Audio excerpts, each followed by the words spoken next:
Good morning students. Last time हम question number 9 तक कर चुके हैं। क्वेश्चन नंबर 10 देखिए। क्वेश्चन नंबर 10 में मैंने कहा है find the foot of the perpendicular from the point 0, 2, 3 on the line x plus 3/5 is equal to y minus 1/2 is equal to z plus 4/3। देखिए इस क्वेश्चन में मैंने कहा है आपको जो है इस पॉइंट से इस लाइन पर परपेंडिकुलर डालना है, क्लियर है। और जहां पर वो परपेंडिकुलर इस लाइन को इंटरसेक्ट करेगा वो हमें पॉइंट ऑफ इंटरसेक्शन भी निकालना है। मतलब इसका हमें परपेंडिकुलर का फुट का जो पॉइंट होगा वो हमें फाइंड आउट करना है, क्लियर है। अच्छा, इसे करने के लिए हम क्या करेंगे, सबसे पहले आप ये देखिए ये जो लाइन है इस लाइन के क्या है, परपेंडिकुलर है। तो हम क्या करते हैं, ये पॉइंट तो हमें दे रखा है, यहाँ पर Q पॉइंट जो है वो हम x,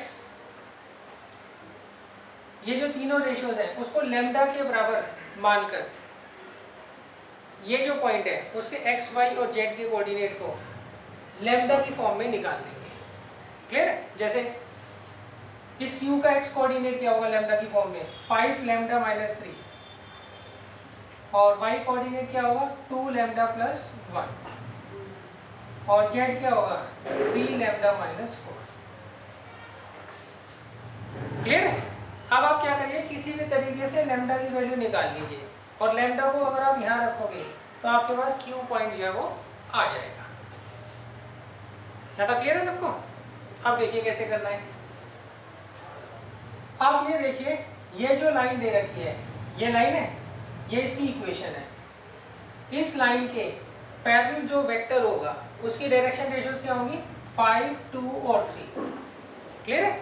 ये आपको क्या दे रखी है, एक लाइन की कार्टेशियन इक्वेशन दे रखी है जो लाइन पास कहाँ से होती है -3, 1, -4 से, क्लियर है। अच्छा, और ये जो गिवन लाइन है ये किसी दूसरे वेक्टर के पैरेलल होगी, उस वेक्टर के डायरेक्शन रेशियोज क्या दे रखे हैं 5, 2 और 3 दे रखे हैं, क्लियर है। तो आप क्या करेंगे, इसका बी वेक्टर निकाल लीजिए। बी वेक्टर क्या होगा 5i plus 2j plus 3k। अब हम क्या करेंगे, सबसे पहले PQ वेक्टर निकाल लेंगे। PQ वेक्टर कैसे निकालोगे बच्चों, 5 lambda minus 3i plus 2 lambda plus 1 minus 2j और 3 लैम्डा माइनस 4 माइनस 3k, यही होगा बच्चों। तो इससे PQ क्या आ गया, PQ वेक्टर आ गया 5 lambda minus 3i plus 2 lambda minus 1j plus 3 lambda minus 7। अब देखिए नेक्स्ट, ये जो B वेक्टर होगा ये PQ के क्या होगा, परपेंडिकुलर होगा। सिंस PQ जो है वो परपेंडिकुलर है किसके, B वेक्टर के, इसलिए इनका जो डॉट प्रोडक्ट होगा वो किसके बराबर होगा, 0 के बराबर होगा। तो इसे कर लेते हैं सॉल्व। 5 को तो हम इससे मल्टीप्लाई करेंगे और 2 लैम्डा माइनस 1 को 2 से मल्टीप्लाई करेंगे और 3 लैम्डा माइनस 7 को 3 से मल्टीप्लाई करेंगे, क्लियर है। अगर दो वेक्टर्स परपेंडिकुलर होते हैं तो उनका डॉट प्रोडक्ट क्या होता है, हमेशा 0 होता है, क्लियर है। तो इसे सॉल्व कर लीजिए, कितना आएगा 25 lambda minus 15 plus 4 lambda minus 2 plus 9 lambda minus 21 is equal to 0। तो कितना आ जाएगा बच्चों, ये 38 लैम्डा और ये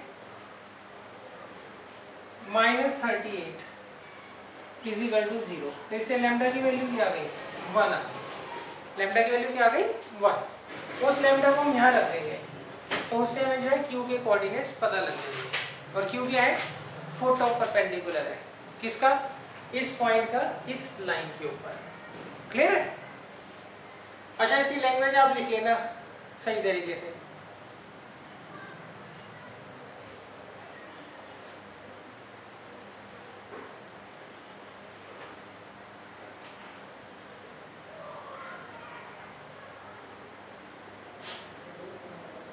देखो, हमने सबसे पहले क्या किया, इस लाइन को सही, इस लाइन के x y z के जो कोऑर्डिनेट है उनको क्या किया, लैम्डा की फॉर्म में निकाल दिया।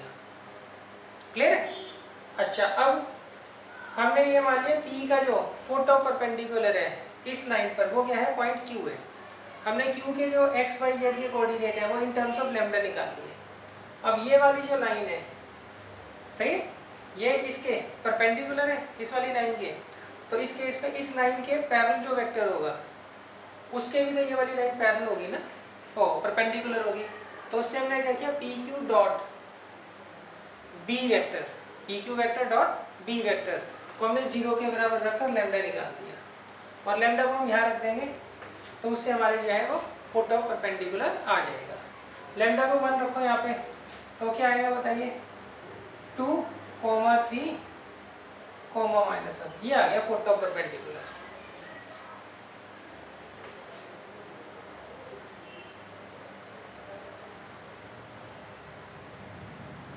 सही।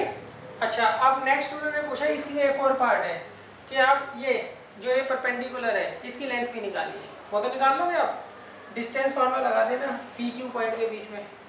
सेकंड पार्ट में उन्होंने कहा पी क्यू की लेंथ भी निकालिए, तो कर लोगे आप लोग खुद।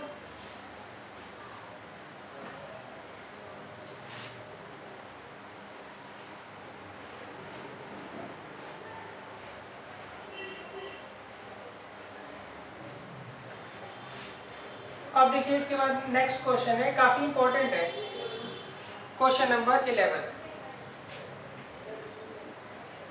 इसमें उन्होंने कहा है, find the image of the point 1, 6, 3। हमें इस पॉइंट की इमेज निकालनी है, किस लाइन की रेस्पेक्ट। लाइन की इक्वेशन आपको दे रखी है, x/1 is equal to y - 1/2 is equal to z - 2/3।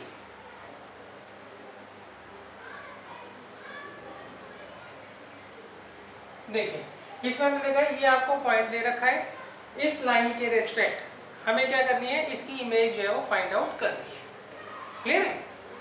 अच्छा देखिए, ये पॉइंट हम P मान लेते हैं, और इस लाइन के रेस्पेक्ट इस पॉइंट की जो इमेज है वो हम Q मान लेते हैं, और Q की कोऑर्डिनेट्स हमने क्या मान लिए, E F G मान लिए। क्लियर है? अब देखिए, अब अगर आप इसको ज्वाइन करते हैं, किसको, PQ को, तो उस केस में ये जो PQ लाइन होगी ये इस लाइन के क्या होगी, परपेंडिकुलर होगी, पहली प्रॉपर्टी। क्लियर है? अगर मान लीजिए Q जो है इस पॉइंट की इमेज है इस लाइन के रेस्पेक्ट, तो इस केस में PQ जो होगा वो इस लाइन के क्या होगा, परपेंडिकुलर होगा। सेकंड, इसका, इस लाइन का और इस लाइन का जो पॉइंट ऑफ इंटरसेक्शन है, पॉइंट ऑफ इंटरसेक्शन है उसको मैं जो है M मान रहा हूँ, तो इस केस में M जो होगा वो मिड पॉइंट होगा PQ का। क्लियर है? तो आपको दो प्रॉपर्टी याद रखनी है, अगर P की इस लाइन के रिस्पेक्ट Q इमेज है, सही, तो उस केस में PQ जो होगा वो इस लाइन के क्या होगा, परपेंडिकुलर होगा। दूसरा, इन दोनों का जो पॉइंट ऑफ इंटरसेक्शन होगा वो मिड पॉइंट होगा, किसका, PQ का। क्लियर है? तो देखिए कैसे करेंगे। सबसे पहले हम क्या करेंगे, M के x y z के जो कोऑर्डिनेट्स हैं वो इन टर्म्स ऑफ लैम्डा निकाल लेंगे। कैसे निकालोगे, x की वैल्यू निकाल लो, क्या आएगी, लैम्डा। y की वैल्यू निकाल लो, क्या आएगा, 2 लैम्डा प्लस 1, और z की वैल्यू निकाल लीजिए, क्या आएगा, 3 लैम्डा प्लस 2। यही होगा ना। सबसे पहले हम क्या करेंगे, ये जो M पॉइंट है इसके x y z के कोऑर्डिनेट यहाँ से इन टर्म्स ऑफ लैम्डा निकाल लेंगे। क्लियर है? अच्छा, ये जो फॉर्म है ना, ये हर पॉइंट पर लाइन के हर पॉइंट को क्या करती है, सेटिस्फाई करती है। बस डिफरेंस क्या होता है, हर पॉइंट के लिए लैम्डा की वैल्यू क्या आएगी, डिफरेंट होगी। क्लियर है? अच्छा अब देखिए सबसे पहले हम क्या करते हैं, ये पीएम वेक्टर निकाल दिए। मैं लैंग्वेज नहीं लिख रहा हूँ, लैंग्वेज आप खुद लिख लेना। पीएम वेक्टर कैसे निकालेंगे, lambda minus 1i plus 2 lambda plus 1 minus 6j plus 3 lambda plus 2 minus 3k। यही आएगा ना बच्चों? तो कितना आ गया, lambda minus 1i plus 2 lambda minus 5j plus 3 lambda minus 1k। ये आगे बस कुछ। अब देखिए नेक्स्ट, ये जो लाइन है ये किसको रिप्रेजेंट करती है, ये लाइन उस लाइन को रिप्रेजेंट करती है जो कहाँ से पास होती है, 0, 1, 2 से पास होती है। सही है? और इस लाइन के पैरेलल एक वेक्टर है, उसकी डायरेक्शन रेशियोज क्या होंगी, 1, 2 एंड 3। क्लियर है? मान लीजिए ये भी वेक्टर है जो कि इस गिवन लाइन के क्या है, पैरेलल है। तो इस केस में बी वेक्टर क्या होगा बच्चों, बताओ, 1i plus 2j plus 3k। यही होगा ना बच्चों? अब बताओ इसमें रिलेशन बताओ, पीएम और बी वेक्टर में क्या रिलेशन होगा, ये क्या होगा, एक दूसरे के परपेंडिकुलर होंगे।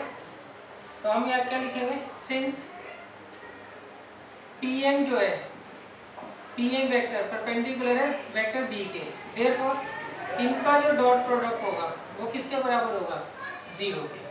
तो कर लीजिए, lambda minus 1 twice of 2 lambda minus 5 plus thrice of 3 lambda minus 1 is equal to 0। Clear है? तभी कितना आ जाएगा, lambda minus 1 4 lambda minus 10 plus 9 lambda minus 3 is equal to 0। अब कर लेते हैं सॉल्व, 5 लैम्डा और ये कितना आ गया, 14 lambda minus 14 is equal to 0। तो लैम्डा की वैल्यू क्या आ गई बच्चों, 1 आ गई। सही? तो इसके कोऑर्डिनेट्स क्या हो जाएंगे बच्चों, लैम्डा की जगह 1 रख दीजिए, 1, 3 और 5। Therefore m of 1, 3, 5 is the midpoint of P। Clear है? अब आप इसमें मिड पॉइंट फार्मूला लगा दोगे, पी क्यू का मिड पॉइंट जो है वो m है। तो मिड पॉइंट फार्मूला से हम क्या करेंगे, q के x y z कोऑर्डिनेट जो है वो फाइंड आउट कर लेंगे। तो वही क्या होगी, इमेज होगी किसकी, p की with respect to this line. Clear है? लैंग्वेज बच्चों आप लिख लेना, सही है? मैंने थोड़ा शॉर्ट में लिखवाया है क्योंकि मैं क्वेश्चन ज़्यादा कवर करने हैं।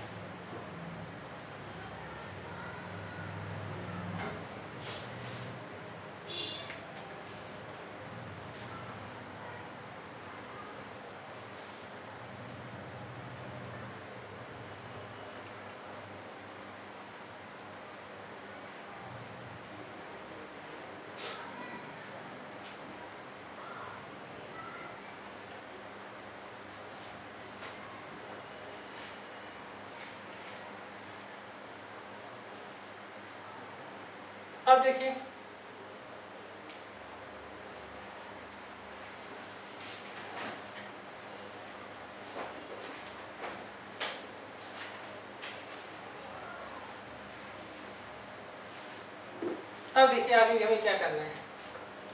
अब देखिए m जो है वो मिड पॉइंट है किसका, पी क्यू का। सही है? That implies by mid point formula. सही है?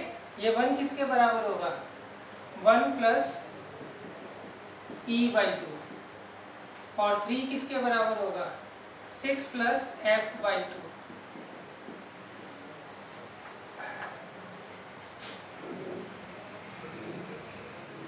और 5 किसके बराबर होगा बच्चों, 3 प्लस g/2। तो ये कितना आ गया, 2 minus 1 1, 6 minus 6 0, 10 minus 3 7. Therefore q of 1 comma 0 is the image of point P 1 comma 6 comma 3 with respect to this line.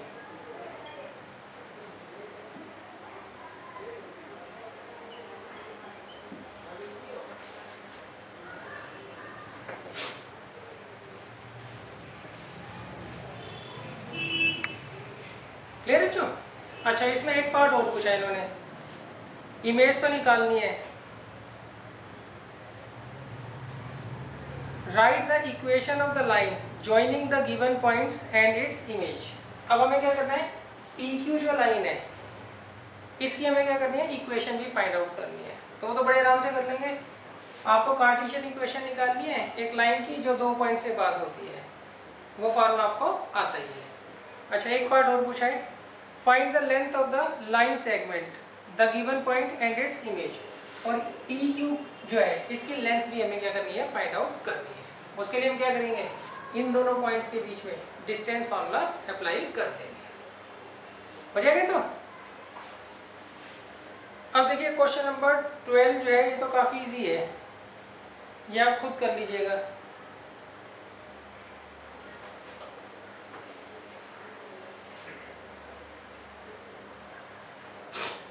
Question number 13, देखो क्वेश्चन नंबर 13 ना आप ऑलरेडी कर चुकी हो, मगर इसमें थोड़ा अलग तरीके से उन्होंने पूछा है।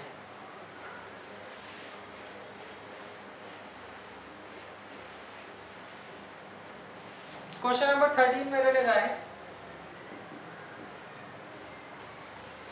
Find the perpendicular distance of the point 3 minus 1 3, minus 1, 11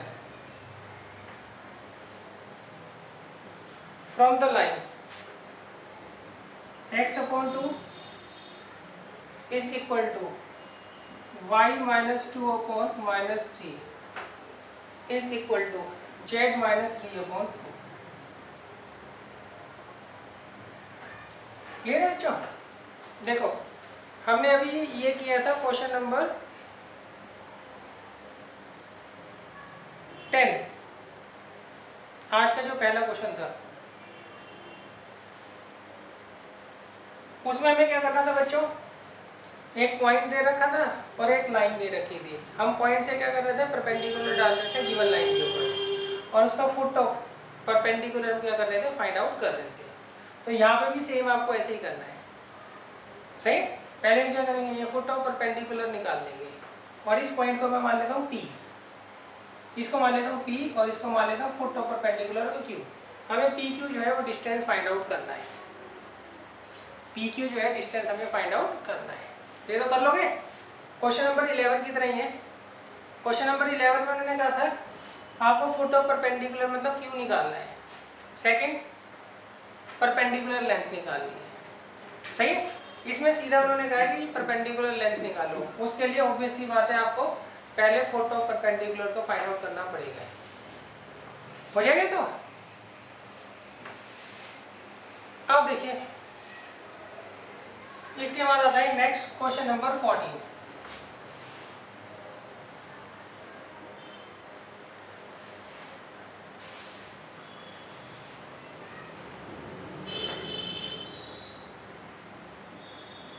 देखिए क्वेश्चन नंबर 14 में उन्होंने कहा है right the Cartesian and vector equation of x axis.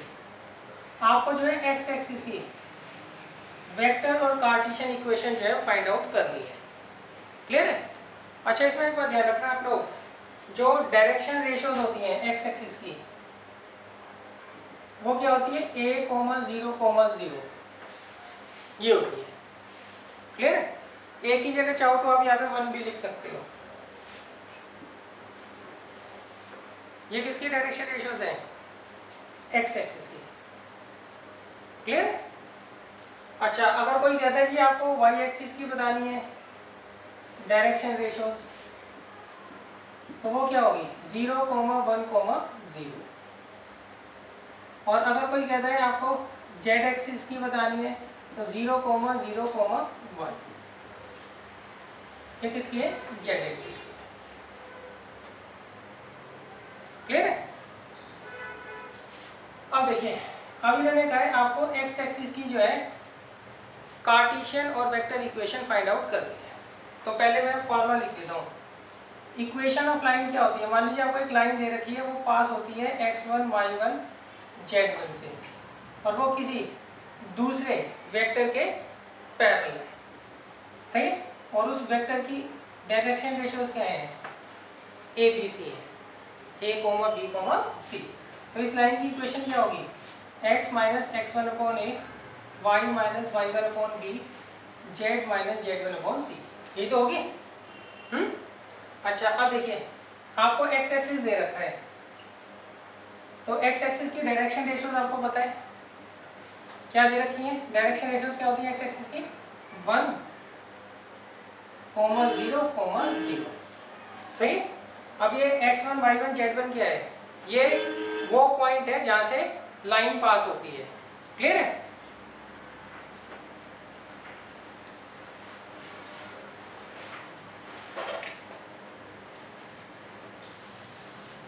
Clear है? अच्छा, x एक्सिस के ऊपर ले लो, ओरिजिन जो पॉइंट है वो x एक्सिस के ऊपर ही तो होगा ना। तो ये आ जाएगा x माइनस 0, y माइनस 0 और z माइनस 0।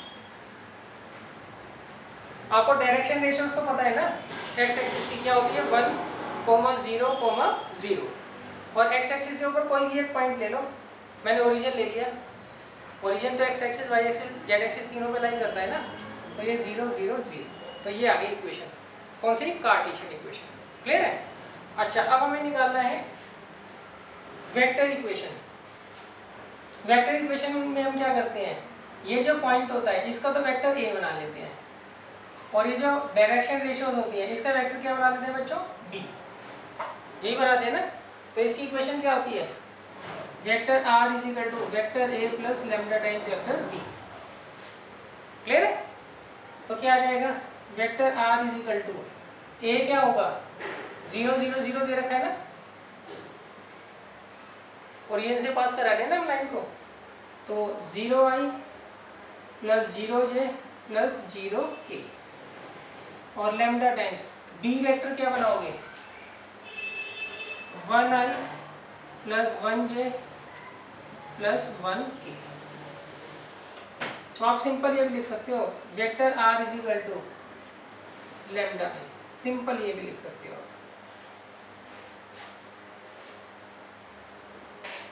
क्लियर है? तो इसको आप समझ लेना वहां पे, क्योंकि ये 1 मार्क पे आएगा, वहां पे कैलकुलेशन शो करने की जरूरत नहीं है आपको। सही है? मान लो हमने कहा एक्स एक्सिस की इक्वेशन बताओ क्या होगी, तो हम क्या करेंगे? एक्स एक्सिस को मान लेंगे वो कहाँ से पास होता है? ओरिजिन से पास होता है। सही है? और एक्स एक्सिस के पैरेलल जो वेक्टर होगा, ये एक्स एक्सिस की जो डायरेक्शन रेशियोज होती है वो क्या होती है? 1, 0, 0 होती है।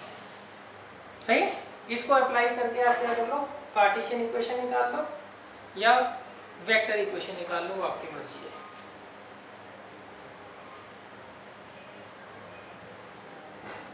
क्लियर है?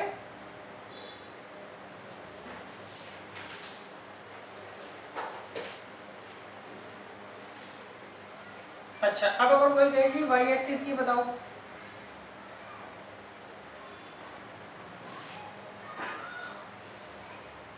कि वाई एक्सिस की क्या इक्वेशन होगी?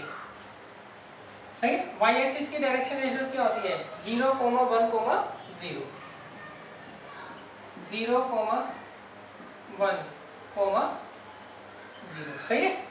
अब इसे भी कहाँ से पास कराएंगे बच्चों? ओरिजिन से पास करा दो, तो ये इक्वेशन होगी किसकी? वाई एक्सिस की। क्लियर है? और यहाँ पर क्या आ जाएगा? वेक्टर ए क्या हो जाएगा? 0i plus 0j plus 0k। ये बच्चों आपका क्वेश्चन नंबर 15 है जो मैं करा रहा हूँ। 15 में वो कहते हैं वाई एक्सिस की कार्टेशियन और वेक्टर इक्वेशन लिखिए क्या होगी, और बी वेक्टर क्या बनेगा? इसका बना देंगे।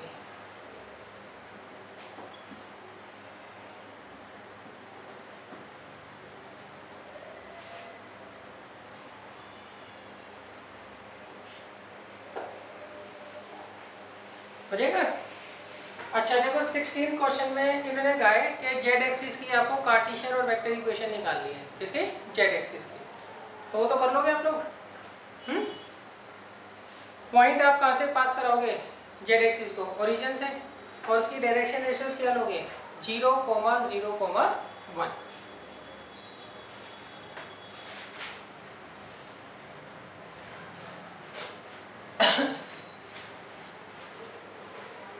अब हम चलते हैं क्वेश्चन नंबर 17 पर।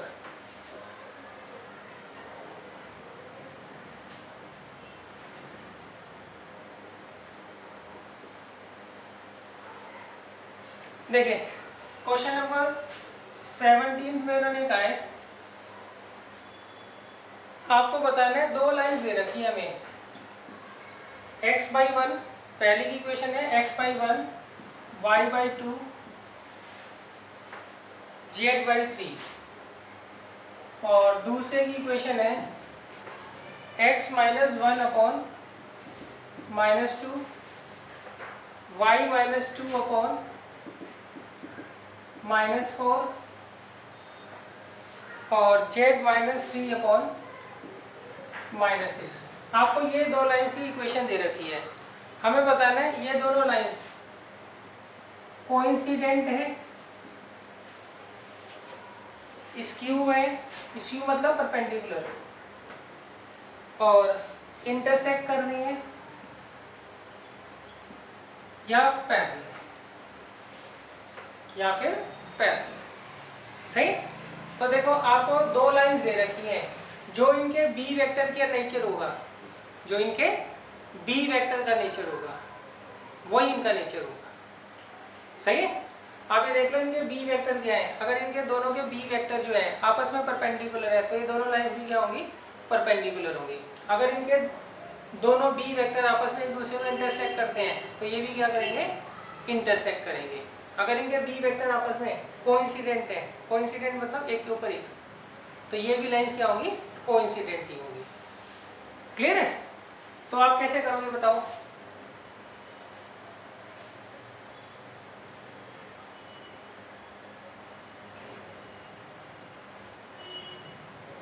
यहां से आप b1 वेक्टर निकाल लीजिए, बताइए क्या आएगा, 1i + 2j + 3k, और यहाँ से b2 वेक्टर निकाल लीजिए, कितना आएगा, -2i -4j -6k। ये आपको प्रोपोर्शनल दिख रहे हैं ना,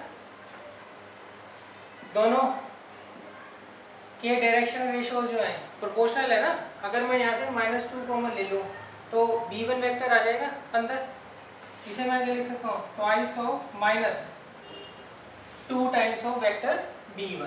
तो since these two vectors are proportional, तो इसका मतलब क्या होंगे, ये दोनों कोइंसिडेंट लाइंस होंगी। क्या होंगी, दोनों कोइंसिडेंट लाइंस होंगी। क्लियर है। अच्छा इनका अगर डॉट प्रोडक्ट 0 होता तो उस केस में लाइंस क्या होती, परपेंडिकुलर होती है। आई बात समझ।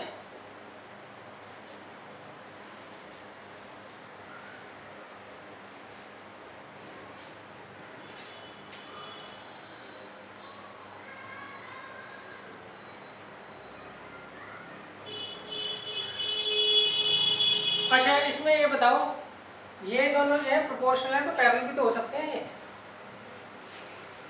तो कोइंसिडेंट ही क्यों लिखा है, पैरेलल भी तो हो सकते हैं,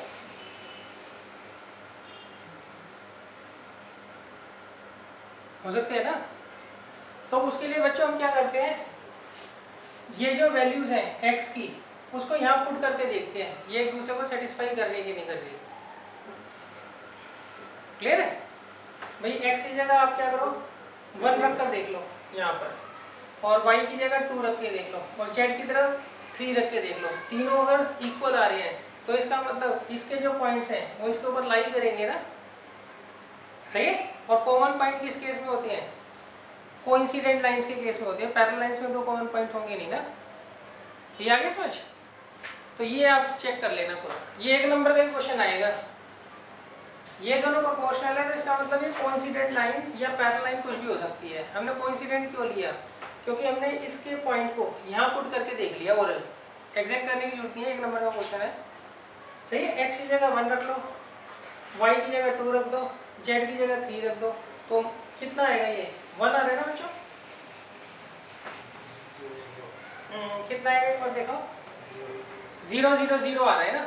हाँ तो सेटिस्फाई कर रहा है, सेम आ रहे हैं ना। तो इसका मतलब ये आपस में क्या है, एक दूसरे के ऊपर लाइन क्या करेंगी, लाई करेंगी।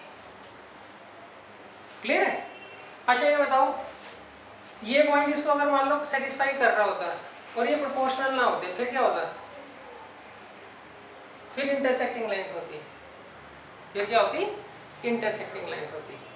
आगे बात समझ, क्लियर है। अच्छा अब देखिए नेक्स्ट क्वेश्चन है,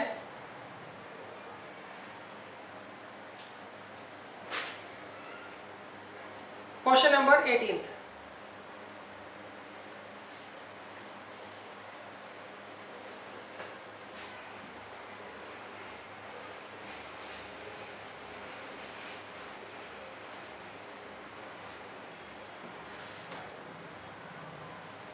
क्वेश्चन नंबर 18 मैंने लिखा है, the direction ratios of the line perpendicular to the line.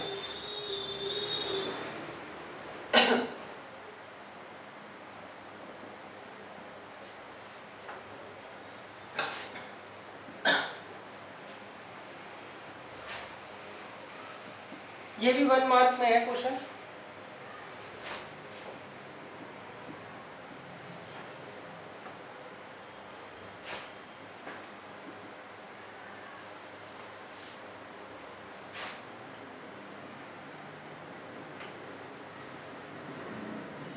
अब देखिए इसमें लगा है हमें ये दो लाइंस की इक्वेशन दे रखी है, सही है। इन दोनों लाइंस के जो परपेंडिकुलर लाइन होगी उसकी हमें क्या करनी है, डायरेक्शन रेशियो निकालनी है, सही है। मान लो आपको एक लाइन ये दे रखी है, एक लाइन ये दे रखी है, इन दोनों के परपेंडिकुलर ये कोई तीसरी लाइन है, ये कोई तीसरी लाइन इन दोनों के क्या है, पहली दूसरी लाइन के क्या है, परपेंडिकुलर है। तो अब ये लाइन इसकी भी परपेंडिकुलर है, ये लाइन इसकी भी परपेंडिकुलर है, तो ये लाइन क्या होगी, इन दोनों का क्या होगी, क्रॉस प्रोडक्ट होगी। क्या होगी, क्रॉस प्रोडक्ट। क्लियर है। अच्छा अब हम क्रॉस प्रोडक्ट निकालेंगे किसका, हम इसका बी वेक्टर निकाल लेंगे, इसका बी वेक्टर निकाल लेंगे। इसका जो बी वेक्टर है उसे मैं b1 मान लेता हूँ, तो वो क्या आएगा 2i minus 3j plus 1k, यही आएगा। इसका b वेक्टर जो है वो क्या ले रहा हूँ मैं, b2, वो कितना आएगा 1i plus 2j minus 2k, सही। इन दोनों के परपेंडिकुलर जो तीसरी लाइन है उसका b वेक्टर मैं कैसे निकालूंगा बच्चों, वो इनका क्रॉस प्रोडक्ट होगा। वो क्या होगा, इनका क्रॉस प्रोडक्ट होगा। हो जाएगा तो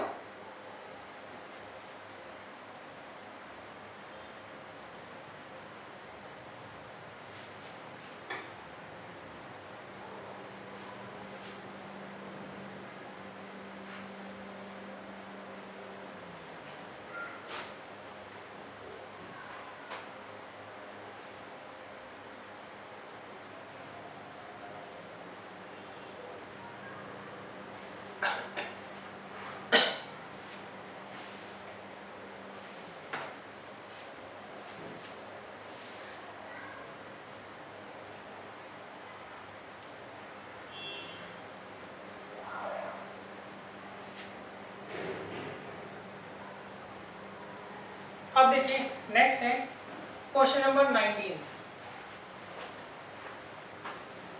देखिए इसमें मैंने कहा है the direction ratios of the line, the direction ratios of the line x minus Y plus Z minus 5 is equal to 0 is equal to x minus 3y minus 6 are proportional to. देखिए इन्होंने क्या आपको एक line दे रखी है, सही, उस line को इन्होंने इस तरीके से रिप्रेजेंट कर रखा है, सही। इस लाइन की जो डायरेक्शन रेशियोज होगी उसके प्रोपोर्शनल आपको जो है डायरेक्शन रेशियोज फाइंड आउट करनी है। क्लियर है? या आप ये मान लीजिए आपको इस लाइन की जो है, ये जो लाइन है इसकी क्या करनी है, हमें डायरेक्शन रेशियोज फाइंड आउट करनी है। सही है? अच्छा देखो, ये तो लाइन की इक्वेशन लगी नहीं रही, फिर भी वो कह रहे हैं लाइन है, तो इसमें कुछ ना कुछ तो लॉजिक होगा ना। लाइन की इक्वेशन तो है नहीं, तो प्लेन की इक्वेशन है। इस तरह की इक्वेशन किसकी होती है? प्लेन की। सही है? तो यहाँ पे वो पता क्या कह रहे हैं कि आपको दो प्लेन्स दे रखे हैं, वो आपस में जहां पर इंटरसेक्ट करेंगे वहां पर एक लाइन बनेगी ना। उस लाइन को ये प्लेन के रेस्पेक्ट शो कर रहे हैं। उस लाइन को क्या कर रहे हैं? ये प्लेन के रेस्पेक्ट शो कर रहे हैं। सही है? तो वो कह रहे हैं एक प्लेन की इक्वेशन ये है और दूसरे प्लेन की इक्वेशन ये है। इनके पॉइंट, इनके लाइन ऑफ इंटरसेक्शन से जो लाइन बनेगी उसकी डायरेक्शन रेशियोज आपको फाइंड आउट करनी है। ये मतलब है इसका। सही है? ये लाइन की इक्वेशन नहीं है, मगर वो फिर भी कह रहे हैं लाइन है, तो कोई ना कोई तो लॉजिक होगा ना। ये है तो प्लेन की इक्वेशन। तो आप ये देखिए, दो प्लेन की इक्वेशन दे रखी है और दो प्लेन जब भी इंटरसेक्ट करते हैं एक दूसरे को तो उससे एक लाइन बनती है। तो इन्होंने कहा एक लाइन है वो इन दोनों प्लेन के इंटरसेक्शन से बन रही है, उस लाइन की आपको क्या करनी है? डायरेक्शन रेशियोज फाइंड आउट करनी है। सही? अच्छा, लाइन की जो डायरेक्शन रेशियोज होंगी वो बी होगा, बी वेक्टर होगा ना। ये लाइन मान लो बन रही है तो इसके पैरेलल जो बी वेक्टर होगा उसकी जो डायरेक्शन रेशियोज होंगी वही इस लाइन की डायरेक्शन रेशियोज होंगी। क्लियर है? अच्छा, अब देखिए, आप इसका नॉर्मल ले लीजिए और इसका नॉर्मल ले लीजिए। ये दोनों जो है नॉर्मल, ये बी वेक्टर के क्या होंगे? परपेंडिकुलर होंगे। ये तो आती है बात समझ? भाई एक लाइन इस प्लेन के ऊपर लाई करती है, एक लाइन इस प्लेन के ऊपर लाई करती है। सही है? तो वो जो लाइन है वो इसके, इस प्लेन के जो परपेंडिकुलर होगी उसके भी तो परपेंडिकुलर होगी। क्लियर है? समझो इसको। मान लो ये प्लेन है, इस प्लेन के ऊपर कोई भी लाइन है। सही है? अब मैंने परपेंडिकुलर डाल दिया इस प्लेन के ऊपर, तो ये परपेंडिकुलर उस लाइन के भी तो परपेंडिकुलर होगी जो इस प्लेन के ऊपर है। सही है? और दो प्लेन से, दो प्लेन को काटने से जो लाइन बनेगी वो ऑब्वियसली बात है वो दोनों प्लेन्स पर लाई करती होगी। क्लियर है? तो यहाँ पर जो बी वेक्टर होगा इसके नॉर्मल के भी परपेंडिकुलर होगा और इसके नॉर्मल के भी परपेंडिकुलर होगा। तो इसका मतलब बी वेक्टर कैसे निकालोगे आप? n1 क्रॉस n2 के। क्लियर है? अच्छा, n1 कैसे निकालोगे बच्चों? जो x y z का कोफिशिएंट होता है ना उससे ही बनता है n1 वेक्टर। सही है? और n2 वेक्टर यहाँ पे जो आपको दे रखा है।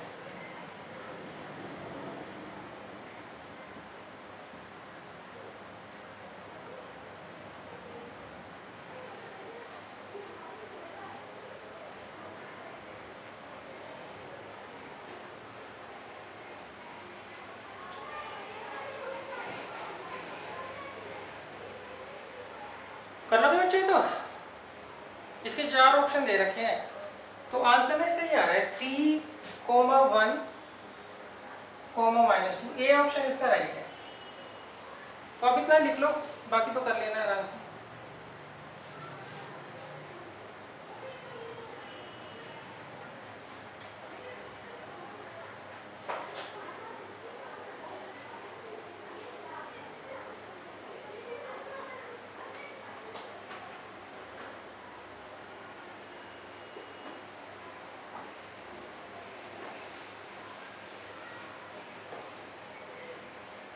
अब देखिए नेक्स्ट है question number 20।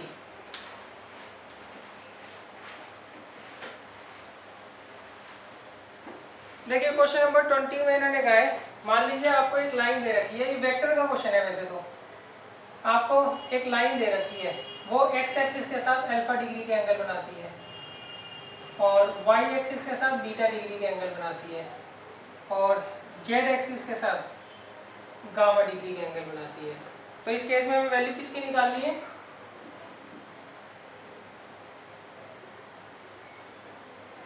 cos 2 alpha plus cos 2 beta plus cos 2 gamma, इसकी वैल्यू निकालनी है। क्लियर है? अच्छा अब आप ये सोचो, मान लीजिए आपको एक लाइन दे रखी है, वो एक्स एक्सिस पर अल्फा का एंगल बनाती है, तो इस केस में एल किसके बराबर होता है? cos अल्फा के। और वाई एक्सिस का बीटा का एंगल बनाती है, तो एम किसके बराबर होता है? cos बीटा के। और जेड एक्सिस के साथ गामा का एंगल बनाती है, तो एम किसके बराबर होता है? cos गामा के। सही। और यहाँ पे एलिमेंट क्या होती है? इस लाइन की डायरेक्शन कोसाइन होती है ये। और डायरेक्शन कोसाइन कौन सा रिलेशन शो करते हैं? L square plus M square plus N square is equal to 1, यही रिलेशन शो करते हैं ना बच्चों। That means cos square alpha plus cos square beta plus cos square gamma किसके बराबर होगा? 1 के। हमें ये रिलेशन दिया हुआ है, पूछा ये है, तो हम क्या करेंगे? इसको इस फॉर्म में क्या करेंगे? कन्वर्ट कर लेंगे। जाती बात समझ? तो आप ये देखिए, cos 2 अल्फा का बताओ ऐसा फार्मूला, cos 2 थीटा का ऐसा फार्मूला बताओ जिसमें cos आता हो। बताओ क्या होता है? 2 cos स्क्वायर अल्फा माइनस 1 है ना। यहाँ से भी 2 cos स्क्वायर बीटा माइनस 1, आगे 2 cos square gamma minus 1, 2 common ले लीजिए यहाँ से।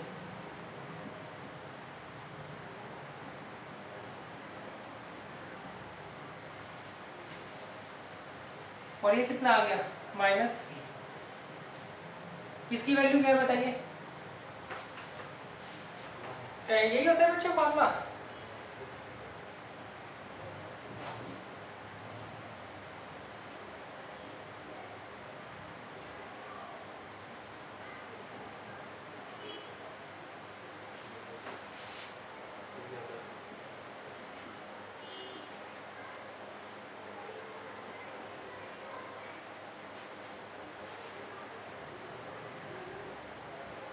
यही होता है। सही। तो इसकी वैल्यू क्या होती है? 1। तो आंसर क्या आ जाएगा? -1 आ जाएगा।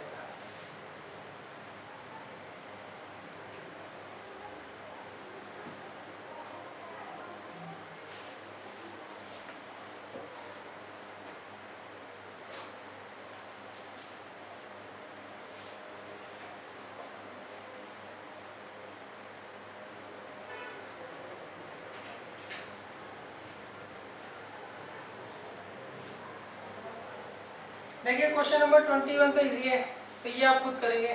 22 में आपको करवा देता हूँ।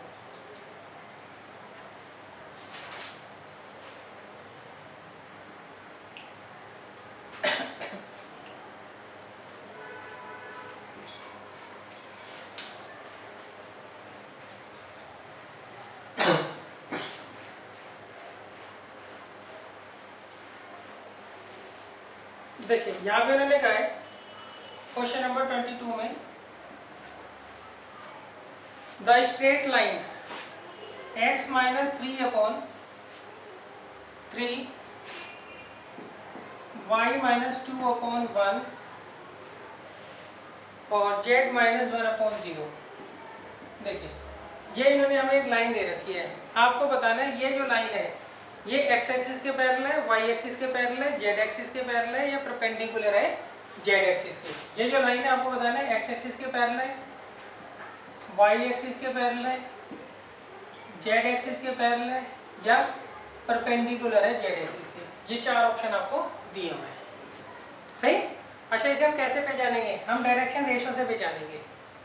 क्लियर है? अच्छा वो ये कहता है आपको कि 1,0,0 ये किसकी डायरेक्शन रेशोज होती हैं? एक्स एक्सिस की, है ना। एक्स एक्सिस की या एक्स एक्सिस के पैरेलल कोई भी लाइन हो। अच्छा अगर ये हो तो किसकी होगी? वाई एक्सिस की। अगर ये हो तो किसकी होगी? जेड एक्सिस की। क्लियर है? अच्छा यहाँ पे 1 की जगह ए भी आ सकता है। सही है। बाकी दोनों 0 है ना, इसलिए मैंने यहाँ पे ए लिख दिया, 1 लिख दिया। क्यों? ए से डिवाइड कर दिया मैंने पूरे को। क्लियर है?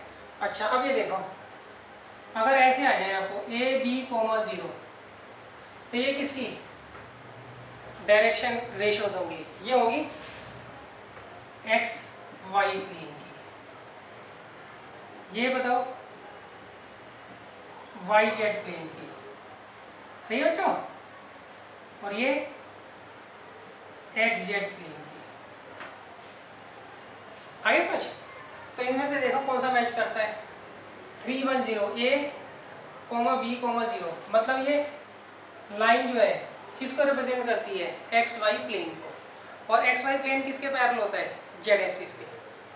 किसके परपेंडिकुलर होता है? किसके परपेंडिकुलर होता है? जेड एक्सिस के। क्लियर है? देखो ये एक्स एक्सिस है, ये वाई एक्सिस है, ये जेड एक्सिस है। तो ये एक्स वाई प्लेन है ना, एक्स वाई प्लेन के परपेंडिकुलर कौन होता है? जेड एक्सिस होता है। तो ये किसकी इक्वेशन हो जाएगी बच्चों? जेड एक्सिस की। आप पहचानोगे कैसे? डायरेक्शन रेशियो से पहचानेंगे। सही है? ऊपर तो पॉइंट होता है ना, पॉइंट तो जैसे मर्जी हो सकता है। क्लियर है?